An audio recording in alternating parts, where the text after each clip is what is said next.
Bil. Ushbu shior ostida birinchi milliy brendlar tanlovi bo'lib o'tdi. Mazkur tadbir istiqbolli o'zbek kompaniyalari va loyihalarini aniqlash va qo'llab-quvvatlash, ular uchun keng qamrovli media va infratuzilma yordamini yo'lga qo'yishga xizmat qilishi bilan ahamiyatli bo'ldi. O'zbekistonda ilk bora o'tkazilayotgan ushbu tanlovda hududlardan 100 dan ortiq kompaniyalar o'z mahsulotlari bilan qatnashdi. Ular qishloq xo'jaligidan tortib zamonaviy dizayn va texnologiyagacha bo'lgan yo'nalishlarda faoliyat olib boruvchi biznes vakillari. Shulardan 10 tasi bugun final bosqichida ishtirok etmoqda. Mahalliy brendlarning rivoji O'zbekistonda yuqori sifatli mahsulot ishlab chiqaruvchining ijobiy imijini shakllantiradi. Brendlar investitsion jozibadorlik va turizm oqimini oshiradi. Tanlovning maqsadi ham shu: istiqbolli o'zbek kompaniyalari va loyihalarini aniqlash va qo'llab-quvvatlash orqali ularni xalqaro maydonga olib chiqishdan iborat. Tanlovda brendning o'ziga xosligi, loyihaning ijtimoiy va hududiy ahamiyati, mahsulot sifati va istiqbollari, innovatsion yondashuv, dizayn, eksport salohiyati va xalqaro hamkorlikka tayyorlik asosiy baholash mezonlari bo'ldi. Это наш совместный проект агентства стратегических реформ. Bu strategik islohotlar agentligi va strategik tashabbuslar agentligining hamkorlikda amalga oshirishga kelishib olgan qo'shma loyihasi hisoblanadi. Rossiyada bunday tanlov 3 yildan beri o'tkazib kelinmoqda. Unda turli nominatsiyalar bo'yicha barcha rossiyalik kompaniyalar ishtirok etadi. Biz xursandmizki, ushbu tanlov O'zbekistonda ham start oldi. Chunki mamlakatingizda juda ko'p qiziqarli va istiqbolli loyihalar mavjud. Tanlov g'oliblariga xalqaro va Rossiyadagi nufuzli forumlarda va maydonlarda ishtirok etish imkonini beradi.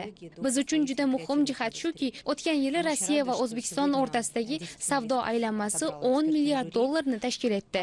Albatta, biz shunday qo'shma loyihalar yordamida bu ko'rsatkich yanada oshishiga umid qilamiz.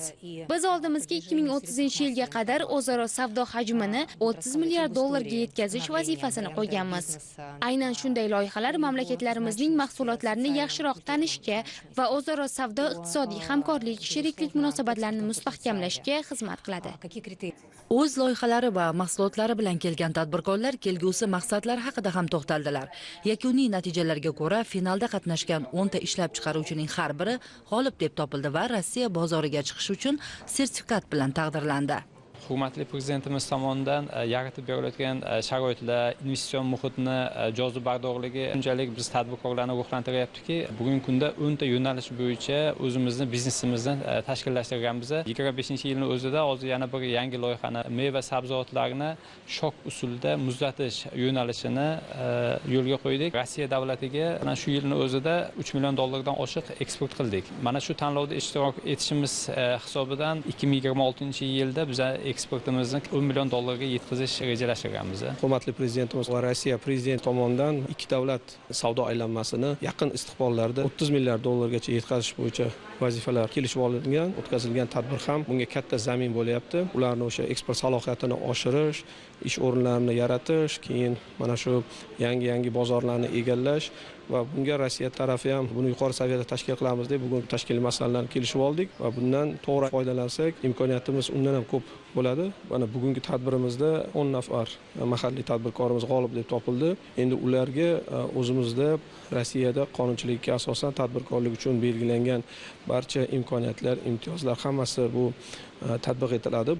Loyiha ishlab chiqaruvchilar va investorlar uchrashuv uchun o'ziga xos maydonga aylandi. Eng yaxshi mahsulotlar milliy va xalqaro ko'rgazmalarda namoyish etiladi. Bu esa tadbirkorlarni o'z faoliyatini kengaytirish va eksportga chiqishga undaydi.